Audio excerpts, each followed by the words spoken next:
Ladies and gentlemen, welcome back to the Shirtless Plantain Show, the Arsenal edition. This is your host, Dean, and per usual, I am here with Coach. What's going on, Coach? Long time no chat. Oh man, it feels good to be back recording post-match shows. Like, yeah, man. We haven't done an official welcome back yet, but we will next week. But yeah, it feels good to be back, man. Like properly, like all that shit that was happening in Hong Kong and shit. That went like Emirates Cup. That's when you know the season's is fully here, man. Yes, sir. Yes, sir. You had the opportunity to be at the game today, right? So, is there anything new at the stadium? Has anything changed, or is it just the same Yeah. OG? So there's a couple things actually that's changed. So the mid-tier seats, like basically club level seats, the advertising hoardings on that level are all digital now. So I noticed that straight away. Also, the font on the big screens has changed as well, along with the player graphics as well. So like whenever the players are announced or scored, or score now, you actually see their picture and then them posing or whatever. Like that is actually a cool addition as well. Yeah. Also on the outside, so on the concourse, literally just before you get to the armory, it's displaying 2025 European champions for the women's team. So that's cool as well. What else did I notice? Oh yeah. Well, if you're on a line back, basically, there's a co-op.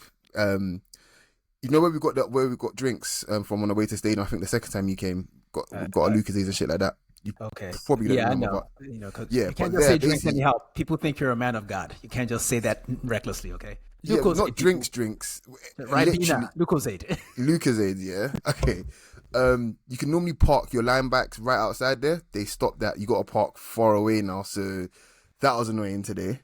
Um, yeah, that's pretty much what I can remember. There's probably more, but yeah.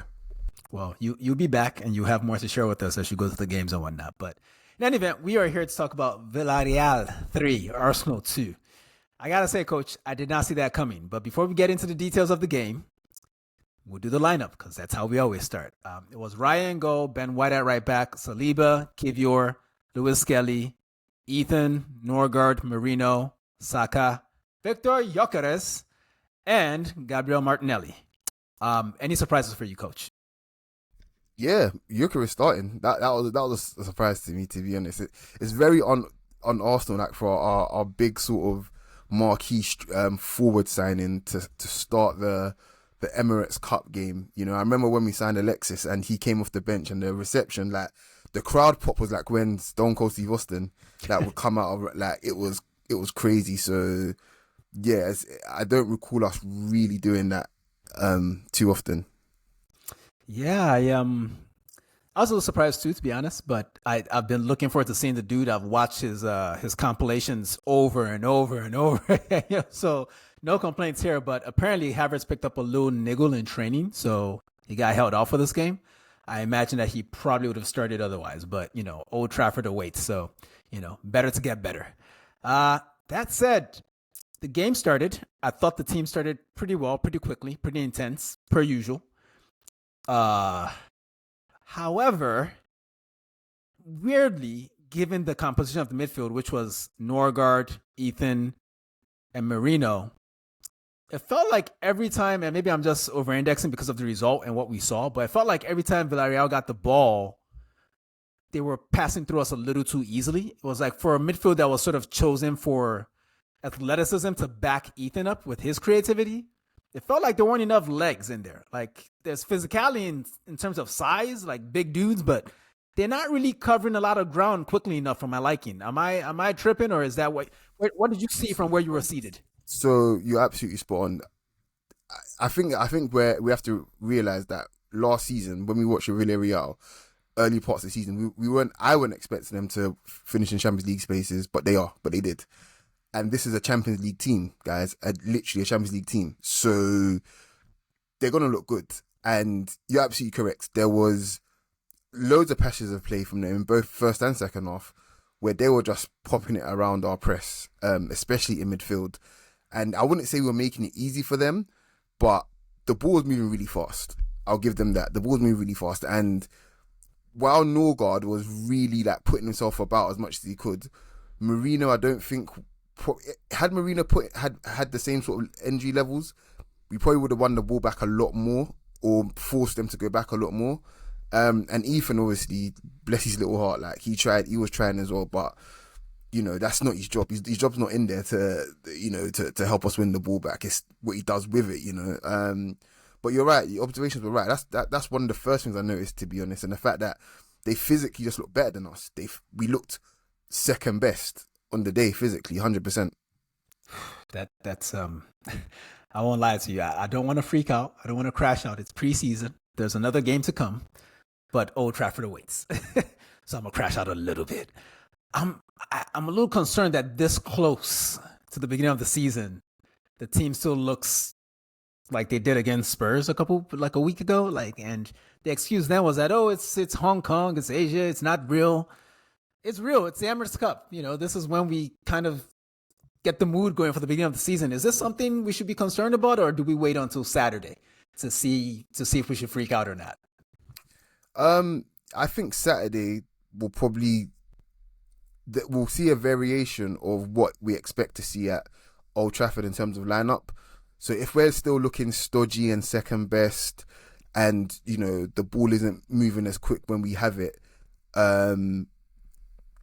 with those players together, then panic stations. Where I think we should be at panic stations a little bit, not too much, but a little bit. But honestly, like, we haven't even seen our first team defense play together once this preseason. We haven't seen our first team attack play together once this season, or did we? I think we did against Tottenham, but again, there was no Odegaard, didn't even start that game as well. Right. So I just think the things that we need to worry about and need to be complaining about, it's actually not happening on the pitch right now.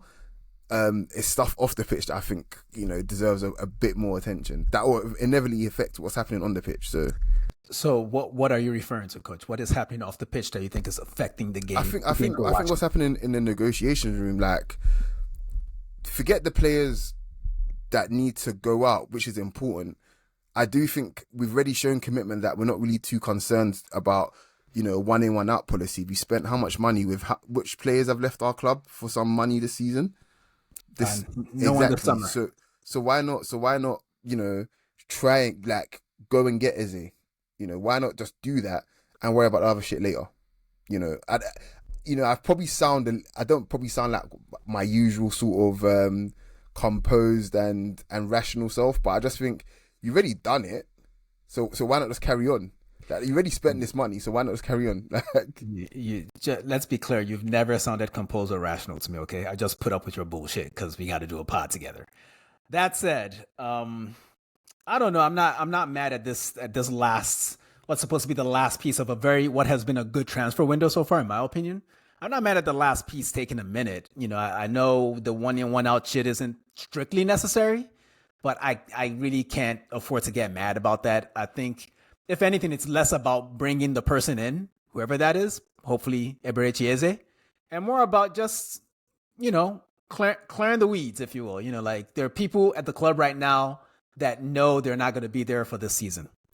So just get them out. Let's fix the vibes. I'm assuming, based on what I see from training and, the reporting, that the atmosphere is good, but ultimately I'm not going to blame that for anything we're seeing on the pitch just yet. Because it's not as if, and outside of Zinchenko, it's not as if the manager feels forced to give these guys minutes, I don't think. We didn't see Trossard today, for instance. He's probably saving himself from that groin strain he may be picked up in Asia. So I'm not too concerned about that. But let's just get to the main event. Gyokeres started. Give us the lowdown. What did you make of him? You got to see him in person. We saw him on TV. He didn't look very involved for the first bit of the game, but once he woke up towards the half and into the second half, I thought we saw what we paid for, or we began to see what we were paying for.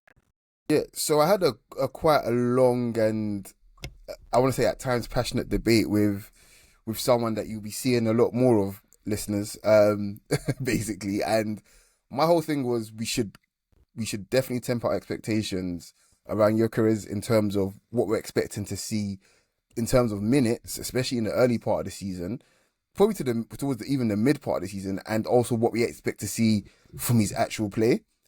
And my whole thing was Havertz is still the guy. Like Havertz still has the shirt. Whether you agree with it or not, it's not my opinion. It's not even I can't even argue it's what I want or anything like that. It's what Arteta wants. And you guys just have to accept it. Do you know what I mean? What I want is Isaac, but that's a story for another day. But the point I'm making is Gyokeres' style of play, we're not gonna cater to it unless we change. Our current setup isn't really made to cater for someone who's used to being the main man at their last club, where he's used to having, you know, an entire team down to the centre backs serve him. Do you know what I mean? So we've got other good players, you know. So he's not the main attraction unless he proves it. Basically, is what I'm saying. Unless he shows it, unless he proves it, then we're not gonna really cater to him. Go on, Dean. Well, I suppose here's my question. Do you think that based on what you saw, especially in the first half, which was the first time, well, not the first time, he played a little bit in Asia, but that doesn't count. Do you think the team wasn't trying to serve him at all? Do you think they were just doing what they normally do? Because I felt I saw some adjustments. Maybe not all the adjustments went in, and I wasn't expecting all of them yet, but I saw some adjustments. I saw a lot of crosses that were just behind him or a little too far in front of him or too high. And we cross a lot in general, but I felt like it was designed for a center forward, you know, like as opposed to a guy that's dropping to the right wing all the time to combine with the winger and the playmaker and all that. You know, I thought we tried to cater a bit. So you're right. You know, we were crossing on the outside, which we do, but nowhere near as much as that we do usually, basically. And that's fine. But again, catering to him, Gyokeres doesn't really score from those sorts of crosses, especially the high ones. It's normally a low cutback where he can finish first time. If it's a high cross, that means he's got to go with his head, which we know is not his strongest point. And I know people say, well, Isaac has only scored 5 headers in his last however many long games. That doesn't mean he can't header. Do you know what I mean? It's just the way that they play. Whereas with Gyokeres, you can clearly see it's a glaring weakness. Now, it's not the end of the world that he's not the best in the air, but again, those are sort of crosses that you'd expect, you know, Havertz to get on the end of. Do you know what I mean? Our play, I thought, has got to be a little bit more intricate. He's not Oliver Bierhoff. I mean, like, he's tall and he's got a couple, but I don't view Havertz as like this great aerial presence in the box. Yeah, but it's the danger. It's, you know what I mean? It's the danger. It's the idea that there's a 6'4", almost 6'5" guy. If the ball's hung in the air, we don't even know where he's coming from, basically. Whereas with Gyokeres, it's a little bit more sort of easy to defend. Well, half the time Havertz isn't even in the box, bro. Well, there we go. You're out there doing all kinds of bullshit on the sideline and shit. The point remains. The point remains that yeah, I think more slipped balls and more cutbacks for him in the box is playing more to his game. And you know, if we're going to quickly skip towards the second half, I suppose the one really, really good chance that he had was a slip ball down the side where he's even taken it off Saka and said, no, I want this. And he's hit it, you know, right at the goalkeeper. But, you know, a chance is a chance, you know. But then he fashioned some chances for himself as well, which is probably the part I was worried about the most. You know, you're going to need to sometimes hunt your own food for Arsenal with the teams, with the way teams set up against us. And if he can, you know, shift it and get a shot of himself consistently, you know, I want to see those 4.5 shots a game stats for Arsenal as well. If you're getting 4.5 shots a game at Arsenal, you will score goals for us. You will score. And I need to see that. You shouldn't be expecting us to serve solely you kind of thing. Like, there's Saka there as well.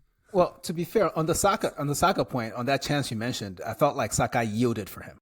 And I think that's a good sign because Saka could have gotten very good sign. It wasn't that Gyokeres took it off him. The way I saw it, they were both going for it. Saka had the advantage. He saw who it was and he backed off. You know, and I think that's a good sign that he's thinking, okay, we need this guy to get off the mark, get his confidence, all that stuff. And I gotta say, I was encouraged by what I saw. You know, like, again, I think you're right in that it is what it is. Havertz is a starter until further notice. But I was really encouraged by the fact that, one, as you mentioned, he created a shot on more than one occasion, even though it didn't go anywhere or do anything. The fact that he was able to create space and shoot, that's a good sign. Because even though we talk about the sporting team being built around him, and Coventry as well before that.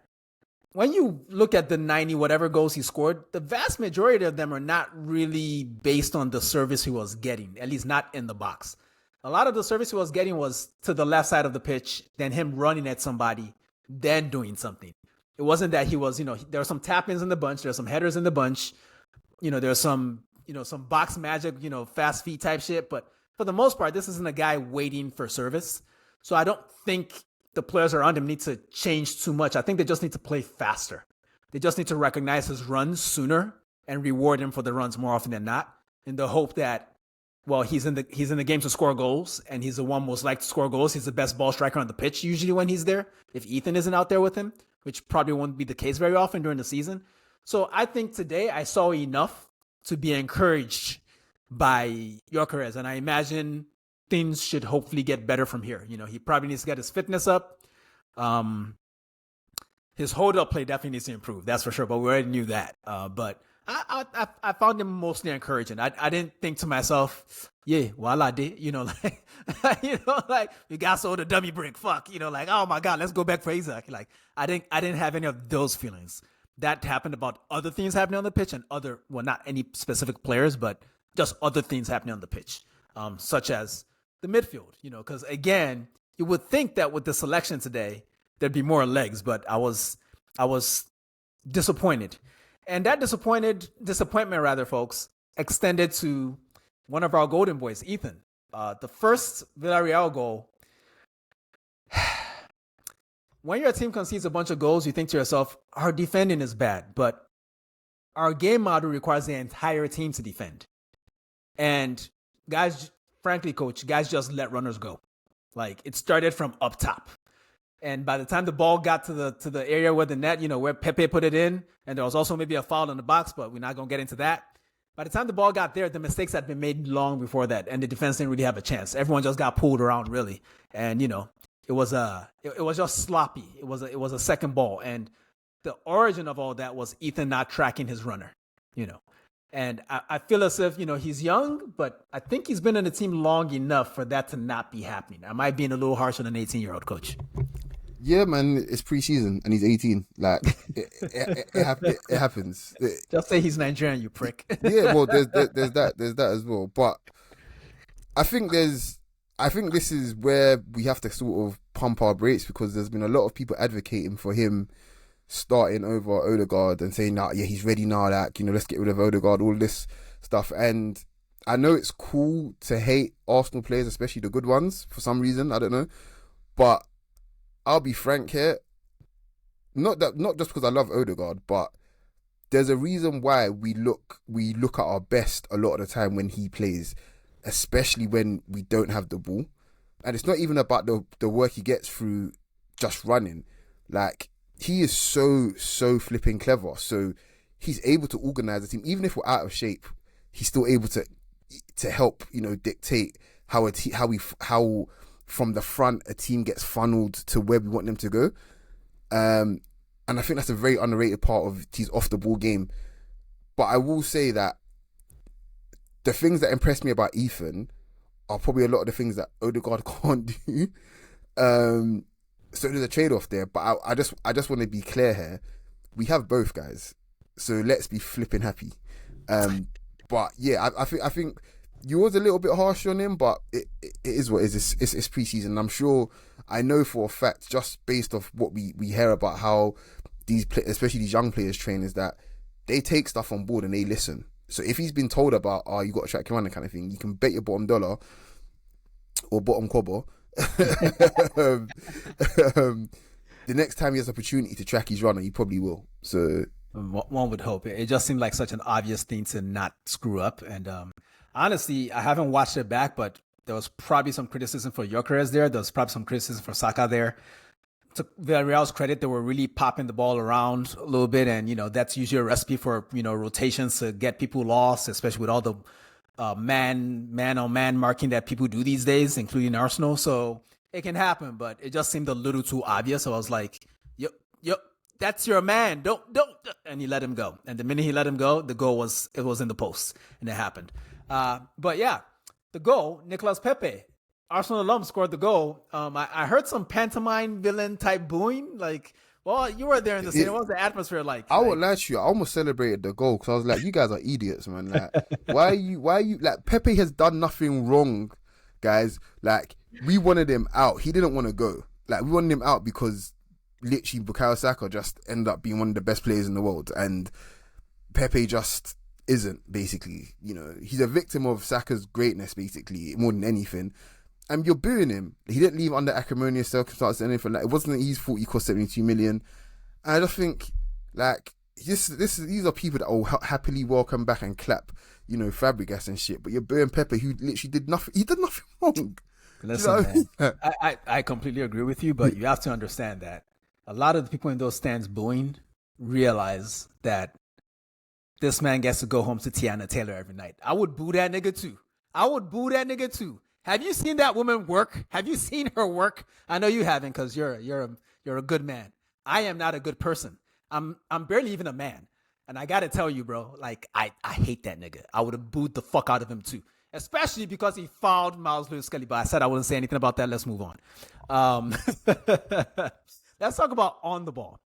I felt there were some really interesting things happening in the offensive phase of the game for Arsenal. Like, we didn't score from open play, but we did create quite a bit. Again, to use one of Michelism, it was margins, really. I felt on a different day, maybe if the first of the chances goes in, people are a little more precise with their passing. There's a little more confidence flowing through the team. But I really liked the areas where Saka was picking the ball up. Like, he seemed far more central. Like, I think we started seeing that a little bit, not even last season, maybe the season before that. But I felt like there was a lot of it going on today. Him and Ethan kept sort of tackling the same pockets a little bit, and it just gave the guys behind them a lot of options to pass to. And I liked what was going on there. Now, it didn't result in anything, but I don't know if your observations match mine. No, I mean, you're right. I think I mentioned this on the instant reaction, but I think it's important to have clusters, pardon me, and pods in the team. And usually, if Ethan's playing, then Odegaard is there as well to help, with the, young, vigor and, a bit more experience kind of thing. And I feel like Saka's now moving into the experience stage. So having him close to Ethan basically helps with Ethan just being able to play his game, because he knows he can just defer to Saka physically, give the ball to Saka, and Saka can take care of it because he can take a tackle, he can take a hit, basically. But also the fact that Saka will probably have a better idea and a better solution kind of thing. But also the fact that Saka can have the ball himself and be like, okay, let me give it to Ethan, because Ethan's probably going to do some shit that I'm not going to do because I'm way too experienced for it. But it might work, And I think it's good to have two players that evoke fear in a team in that position, because either one of them can put the ball in the top corner from pretty much that range of that area of the pitch. So leaning into that and trying to expose teams there, I think is a good thing. What I will say though is I saw Ben White overlap, I think, twice, and I think you get them two playing closer together with Ben White overlapping, and you can really do some damage there, because it's you don't want to give up the shot. You don't ever want to give up the shot to either Saka or Nwaneri. You just don't. But if you do that, you're leaving space. You're leaving space somewhere. So it's very, very important that teams, have to make a sacrifice. And I think it's good for us. The more players you have that are carrying a big 12-gauge shotgun, I think the better. So we've downgraded from rockets to shotguns this year. Okay, that's good to know. Good to know. All right, let's talk about the other wing. I know he's been the scapegoat of the moment, or he's been the scapegoat for the last 3 seasons, really. But Gabriel Martinelli, call me crazy, I thought this was a good performance. I think I'm not saying it was like elite or nothing, but I thought he was sharp today, and especially when Gyokeres got a little frustrated and started pulling out to the left like he likes to do. I felt like that. It's exactly what we talked about, in a bunch of these pods, about how he lost his partner in crime in Gabriel Jesus, someone who also likes to drift left, which allows him to cut in more often. And I feel like we saw some of that today. Like we saw Gyokeres go out wide and cross the ball in, didn't hit anybody, but it will eventually. We saw Martinelli look really sharp going on the outside of people, going on the inside of people. Still not peak Martinelli, but I was encouraged. How about you, Coach? I want to refer back to something that happened in the first half where Saliba's hit an amazing ball over the top, basically a through pass, and Martinelli's racing through, but he's pushed wide a little bit because of the trajectory of the ball, but he's racing through basically, but his first touch was really good. And the second touch was decent, and the third touch, he loses the ball, he gets tackled. I was like, had you beaten your man there on the inside or outside, we're in. And I think that's the frustration. Right there is the frustration where Martinelli will get these really good looks, and if it's somebody else, namely Saka, we're getting something out of that attack, whether it's a goal or a really good chance or something. We're getting something out of that attack, and I feel as if it's like people are so used to seeing that quality on one side, it's such a huge drop off on the other side in terms of Martinelli might have that sort of chance 6 or 7 times in a game, and you might only see him capitalize on it once, maybe twice. Whereas a Saka, he might only get that chance sort of four times maybe, but he's capitalizing on that three out of the 4 times. Do you know what I mean? So I understand the frustration, but he's a constant threat.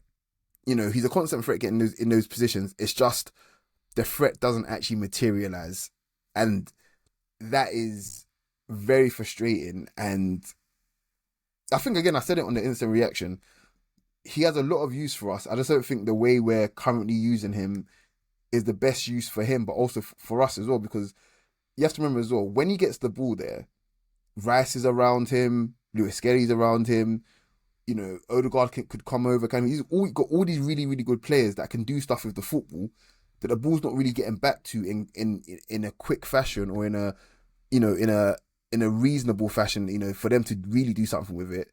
That you're just thinking, we want more. We really want more, and that's why I think he has to be our finisher. Like, not in terms of probably coming off the bench, but also when we actually start a move, when we finish the move, the ball's got to be with him. Like, we don't want him really involved in the build-up. Right. Like, we just don't. He needs to be on the end of stuff. He's a natural finisher. He's a, for a while there, we were all talking about him potentially becoming a center forward. There's a reason for that, and I think he just needs to be. I think he needs to play more like Theo Walcott. Really, like that. That should be his. Like less of the assistant with build up, less of getting the ball on the touchline, and more of running onto things.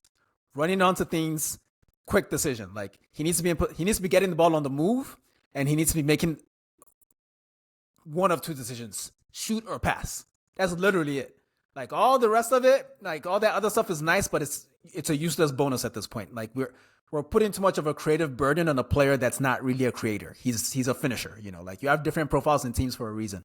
And again, we're criticizing the Lion for not being an eagle. This is not the player's fault anymore.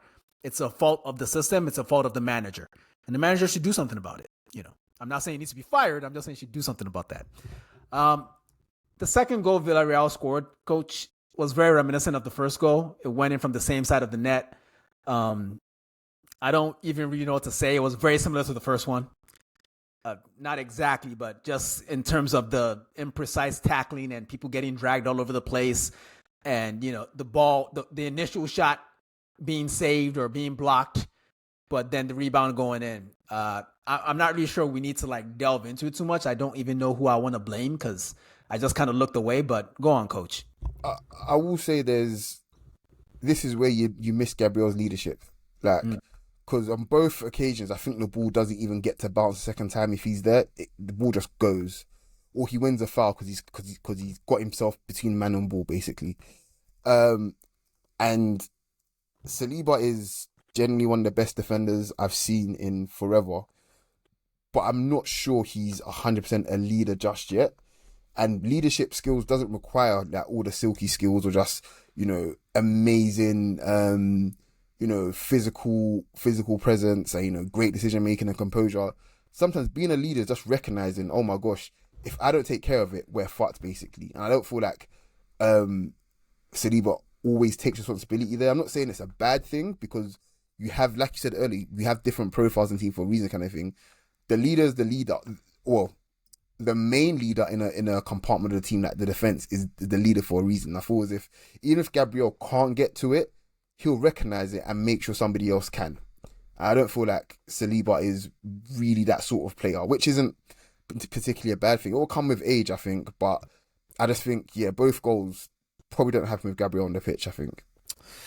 Yeah, but again, for me, a lot of the issue with both goals started much higher up the pitch. Just when your press gets broken and teams are playing through you, and your right central defender is on the left side of the pitch and your left central defender is in midfield. There's a lot of blame to go around. But you are absolutely correct about Saliba. I think it's just a matter of personalities. It's something he will probably develop in his late 20s. Virgil van Dijk wasn't always Virgil van Dijk, put it that way. As good as he's been for most of his career, he wasn't always the guy we recognize as the guy.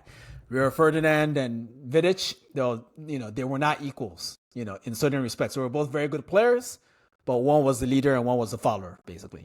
It doesn't mean a player is bad. It just means that they lack certain characteristics, and there's a reason why they're paired with somebody else. So no real criticism there. I do want to talk about his partner today, though, Kivior. Positive for me is that I think I could be imagining this, but I think, especially in the second half, I heard this man being vocal, like yelling at Miles Skelly, demanding the ball. That's not anything I've noticed prior to today. No, I have to stop you there. I noticed it last season. I think I even said it on a pod last season. Okay. And it was mentioned by either Arteta or one of the players, where they were like, he's gaining more confidence and he's becoming a leader himself by asking, demanding of players basically in the box, outside the box, with the ball, without the ball, kind of thing. So it's not something that I'm that surprised. When I heard about it then, it did surprise me, but now, not at all. I'm not really surprised, kind of thing. So yeah, but it's not the same, innit? It's not Gabriel. No, it's not the same. Obviously, I blanked on it, but I was just pleasantly surprised because I was like, okay, this guy continues to develop, and that's what we want. Now, he as good as he's been, as much as he's improved since he showed up at Arsenal, he does lack a certain presence. Like he loses these duels in midfield that I don't enjoy. Then he's chasing backwards, and he was supposed to be like the quickest person, according to something we heard when he first got to the club. He don't look that quick tracing back, bro. He just doesn't to me. Like, well, here's the thing. Everyone these days is an athlete. So even if you're really quick, right, there's going to be at least another 10, 15 guys quicker than you. Like, it's really, football is in a weird space now where it's like, God damn, why is everyone so quick and so fast? The other day I was playing like a kickabout game near my spot, and a bunch of these guys were wearing tracksuits, like academy tracksuits. I was like, I know what kind of day it's going to be today. And it was one of those days. It was exactly one of those days. And yeah, I've played football twice since then. Like, it was definitely one of those days. Like, everyone is just quick and strong, man. It's mental now, man. It is sport. It does require athletes. All that art shit, y'all can keep it. Sorry, Juan Roman Riquelme.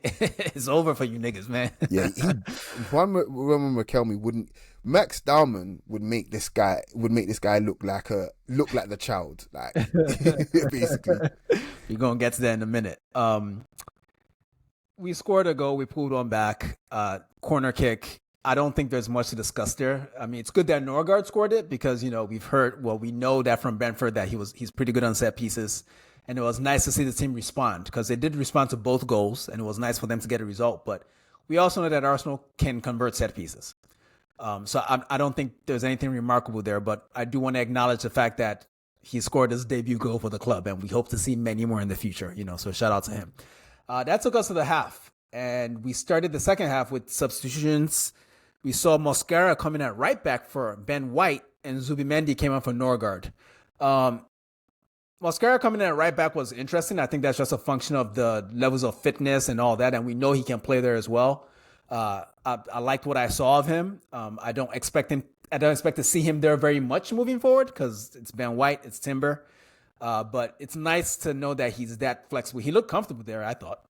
Yeah, and he's flipping rapid. Like, he is someone that you say, oh, I don't even need to see any stats. I know he's faster than Kiwior. I already know he's faster than, I already know. Like, this feels a little racist. I'm just saying, like, he is off. And I noticed that ironically when they scored their third goal. I could not believe how quickly he ate up the cross. Like, hold on a second. I almost cheered just for the fact that he got there. He almost made that tackle. He Yeah, I almost was made like, that tackle. hold on. Like, where are you going? Man. But Zubimendi, we're gonna talk about him a lot this year because essentially he's basically the chairman now. When he comes on the pitch, everything kind of runs through him. You see the fullbacks that are inverting would typically just kind of, I mean, they still invert every so often, but they do less of it because this guy can handle it all by himself. Like, I just really enjoy his style of playing this sixth position. It's a very modern interpretation. I think Rodri obviously has done a very similar job very well over the years. But Zubimendi, it's like every time I watch him, I feel like I'm noticing. I guess that's what happens when you have a new player at the club. But I feel like I'm noticing more and more qualities that I didn't really think were there, or that I didn't think were there to this extent. Like, he looked, we before we started this, we gave credit to Gay in Villarreal's midfield. He was fantastic, probably the best player on the pitch while he was on the pitch. And Comesania, who I think came on later, or maybe he was on the whole time, he was good too. But when Zubimendi came on, he actually looked weirdly, I didn't expect it, but he looked like the most athletic of the midfielders. It was strange. Then Declan Rice did something, and I stopped thinking that. But he just looks a lot springier than I expected. Like, are you surprised by any of this, or were you expecting this, coach? I think it's just the fact that he was playing a Spanish team, so that helped, kind of thing. So he didn't look out of place physically against them. But also, look, I know we all want to like get excited over the attackers. We want Madueke to just blow our socks off. We want Gyokeres to score every goal, and we want potentially Eze to come in and just do amazing things. But one of the main reasons why I wasn't too disheartened today was the fact that when you're looking at how a team connects, Martin Zubimendi's come in now, and the team connects already with him in it, and that's very, very important. Not just to me because the way I like to watch football, whatever, but just in general for Arsenal. If your first pass isn't connecting and connecting regularly, you're fucked. Like, you are. And the fact that he can get the ball in the first pass, then he can make the pass into the attackers, into the the high and wide fullbacks or even high and wide attackers kind of thing, and doing it in minimal touches and doing it on either side without even thinking twice about doing it with his right or left foot. That is huge. And it's not like he looks like he's learning on the job. It looks like he's been here already.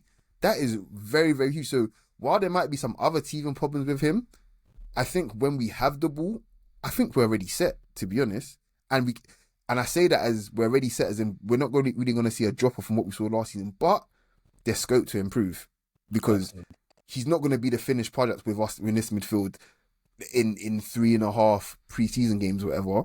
Do you know what I mean?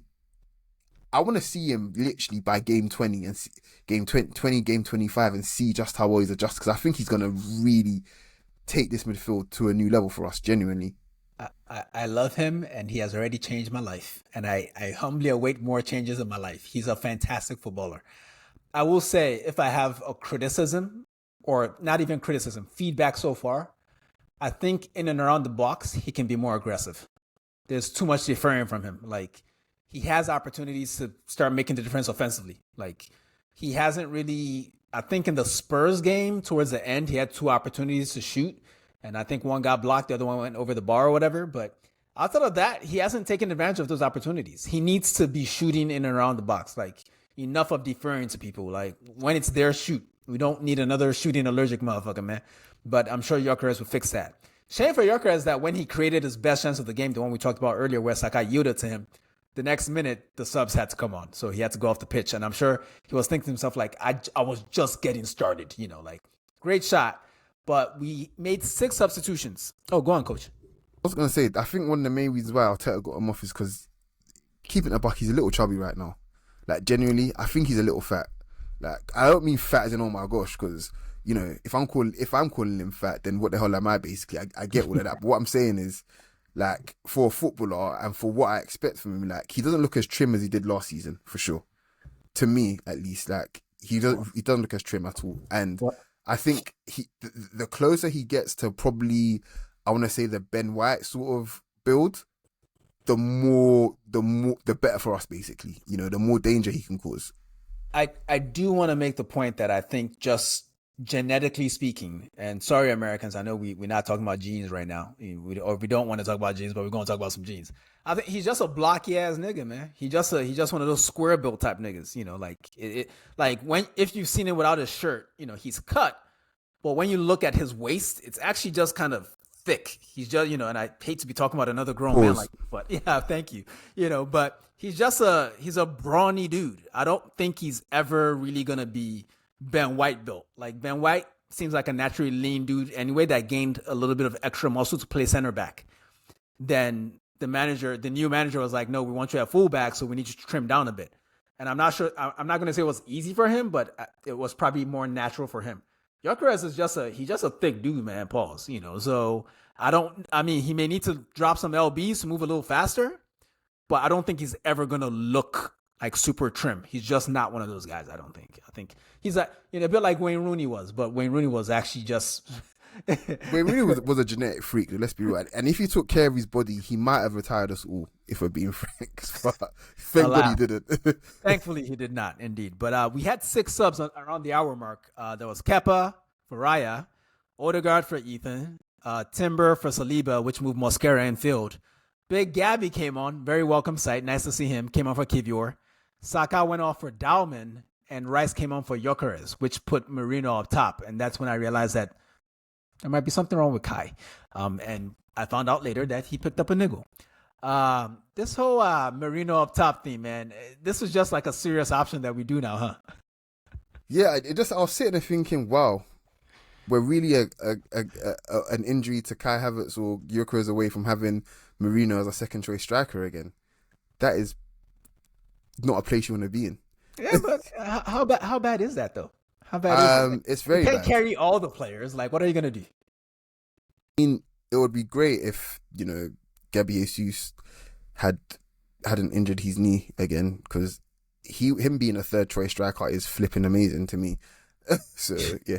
Who knows what would have happened if he didn't injure his knee? Maybe we'd be talking about defending Champions League champ. Who knows? All we needed was a body, an extra body or two. Not even a particular kind, just a body. A grown ass adult that could actually play in the big games. And we just didn't have the depth last season. This season though, things are looking a little better.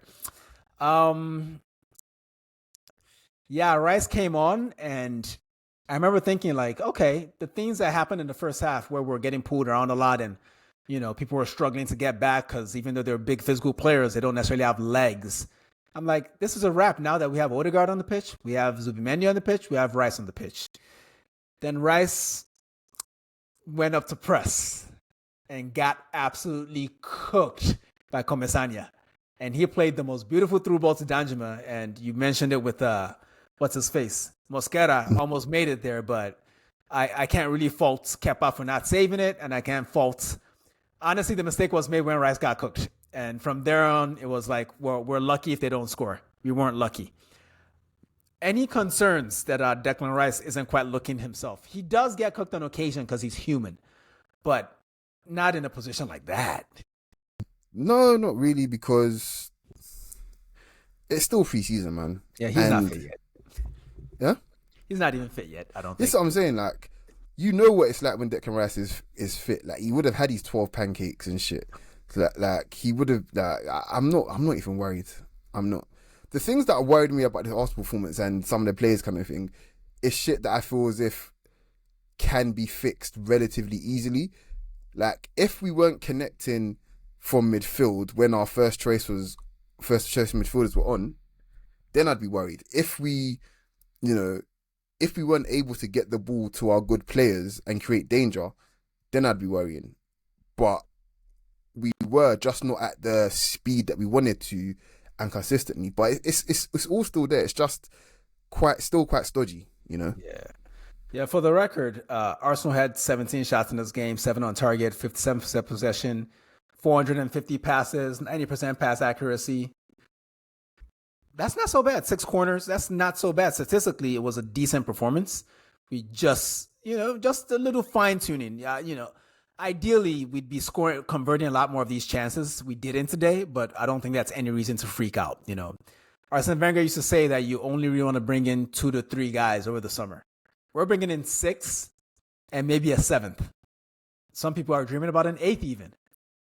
They're going to be teething pains, people. Like, just be patient. The start to the season might even be slow, but it will work out in the end. These are good players, and I'm very confident in this team. But back to the game to wrap it up. This Dowman boy, man. I think he got himself a job, bro. Like, I don't see how. Arteta already said he's going to rest him after the Bilbao game, which is fair enough, because this is his first preseason with the adults. But surely he's not going to just be playing 21s this season. He's going to be, that is the Saka backup to me. Like, at the moment, until Nani gets fit, that's the Saka backup. Yeah. I want to get excited because it's fun, it's Hayland, you know what I mean? He's one of our own and shit. But I'm just going to be the rational voice here and say that in England, when you're 15, like when I was in school, when I was 15 years old, right? I was 15 years old for all of the time. Well, for some of the time, I was in year 10, and all of the time, I was in year 11. So actually, no, that's a lie. For all of the time, I was in year 11, and none of the time that I was in year 10. He is 15 years old, and he's in year 10. So he's not like he's 15 years old. He's going to be turning 16 soon, like, and he should be in year 11. No, he's very much a child, guys. Very much a child. And as someone that has a near enough 15-year-old nephew kind of thing, it kind of boggles my mind that this 15-year-old is cooking seasoned vets that have played in international level and the Champions League and shit, and then a wanker called Joe Linton as well. Like, it's blowing my mind, and I just want us to really be careful of how we set expectations. Because I've already heard people saying he's our best attacker. I'm just like, guys, can we not? Because when he inevitably shows that he's still 15, 16, 17, 18 years old, when he still shows that with some of these performances, I don't need to be like, oh, he's another false prophet. It's like, can we just enjoy what we're seeing and just accept that he's not going to be perfect every week? Because right now, the expectations right now is all of a sudden like, oh my gosh, he makes stuff happen. None of our other attackers can do this. None of our other attackers can carry the ball like him, can create danger like him. It's just like, well, we know they can. It's just Max Dowman's the shiny new toy right now. That's all it is. You know, you don't really blink when Saka does it, because Saka does it every time to everybody. You know, I think there's a lyric somewhere where someone says you're not even impressed no more, you're used to it, or something. I don't even know, something like that along those lines, and it's true. You know, so Dowman is special, guys, but he's still 15 years old, and I think we just have to accept that. I want to get excited too as well. Trust me, I do, but I have to be realistic. Hey man, fuck all that noise, man. This nigga is winning the Champions League with us this season, man. Fuck it. Like, no, I hope so. I hope I'm wrong. I hope he eclipses Pele's whole legacy this season, if possible. I hope he goes to the World Cup. Actually, maybe not. Actually, please respect. I hope his considerations go to the World Cup, basically. So yeah, please respect Crocker Yamal. Like, this boy is good as hell, man. But I just hope that his timeline and the club's timeline continue to be aligned with each other. That's all I care about, really. I just don't want to lose the talent. That's all I care about. Because I know as long as they can find room for him to play, good things will happen for Arsenal. You know, this is a very talented kid. I'm really excited. And no pressure. I don't think if he doesn't play a minute this year, I'm fine with it. But I do think he will have his moments. He's too good now. He has to play. He has to play because he's that damn good. He has to play. But what I'm saying is, if he doesn't replicate anything that he's done in pre-season during the season, don't just. It's okay. In fact, I kind of want him to. I kind of want him to kind of stink a little bit whenever he plays during the season, because what that will do, it will help take the pressure off him a little bit. People won't all of a sudden be like, oh my gosh, he's coming to save us. It will almost be like, well, actually, no, he hasn't even done his GCSEs yet. You know. So all right. I'm tired of this hate shit. Shut up. Enough of this. But he did look fantastic out there. He won the penalty. Odegaard converted with a nice piece of skill. I mean, he would have done any fullback with that skill. You know, so I'm not even mad at the guy couldn't even complain. He was like, I got done. So shout out Max, and we'll tone it down moving forward, or maybe we won't. Who knows? He's really fucking good, guys. I'm sorry. Nani Madueke came on around the 75th minute, gave him 15 minutes to do some running. He's clearly not fit. He came on from Martinelli. He came on the left, coach. What do you make of that? I think I offer the theory that he's essentially Arteta's second chance at a Rafinha type player. Him having his first minutes for Arsenal from the left seems to confirm my theory. Yeah, I mean, I love when wingers can go on the outside, on their strong side, basically, and do it consistently. We didn't see that from Madueke today, apart from one time, I want to say, but right. It's a different problem to have. It's a different problem for fullbacks to have and teams to have, because they're used to players cutting in, hence why they completely shut down those lanes for players to cut into stuff. But once you've got a player that wants to go on the outside kind of thing, all of a sudden now you're like, okay, how do we actually defend this now? What do we do? Everybody plays with inverted wingers. Everybody, even the shit teams do. So now you've got a big 6'1", I think, player who is fast as hell and has got long dangly legs or whatever else, and wants to dribble his man on the outside. That's a good option to have. I don't think currently that's the best use of his tools. I feel like he's still got to learn the position a bit more, but he's willing to, which is the key thing. In a perfect world for me, he would, him and Saka would job share. And when I say job share, it's just you get the minutes that Saka essentially doesn't want. Basically, that would be how I would. It's not what I want. It's the minutes he shouldn't have. Shouldn't have, basically. Essentially, we got to protect that kid, man. We got to. But even then, I still think he needs to learn playing on the left, because I don't see him as comfortable as he is on the right. But imagine having a two-way player that can do that, Or imagine late in a game, and I'm going to say this tongue in cheek, we're 2-0 up, away game in the Champions League, and we just want to secure the victory now. And then we can bring him off the bench with Martinelli. He got two absolute rockets just flying up the pitch on a counter attack. You're back to rockets now, huh? Okay. Yeah. That to me is a perfect scenario. And when he does want to start games, you can start him either side, because somebody's getting rest. So yeah, absolutely. I'm rooting for him. I'm really, really rooting for him. Speaking of which, I thought the reception he got was fantastic. It was. I was clapping extra hard because I was just remembering all the dumb shit people were making petitions. How pathetic and stupid are you? You're a stupid fool. And if you ever retweeted it, if you ever made a hashtag, a negative hashtag for him, I want you to know that you're a stupid idiot and your parents do not love you. Yeah, I'm done now. Oh man, do we want to talk about the penalty shootout or not? Other than the fact that Martin Odegaard looks like he can take penalties again, no. Yeah, I thought it was nice for Denis Suarez finally do something for Arsenal, because I remember he was here on loan for a little bit, and he did more today for the club than he ever did for the club while he was actually a player for the club. So that was nice. He also got a little bit of the pantomime booing, which was very sweet from the crowd. I'm not knocking them. I'm not knocking them at all. And honestly, maybe you were right, Coach, because Denis Suarez is not dating Tiana Trump. All right, folks. The next game is on Saturday against Athletic Bilbao. Hopefully, the team looks a little more fluid, a little better. But yeah, it's not panic stations. Calm down, but let's be patient, guys. I mean, like Arsene said, you want to do 2 to 3 every summer. New players. We have a lot of new players.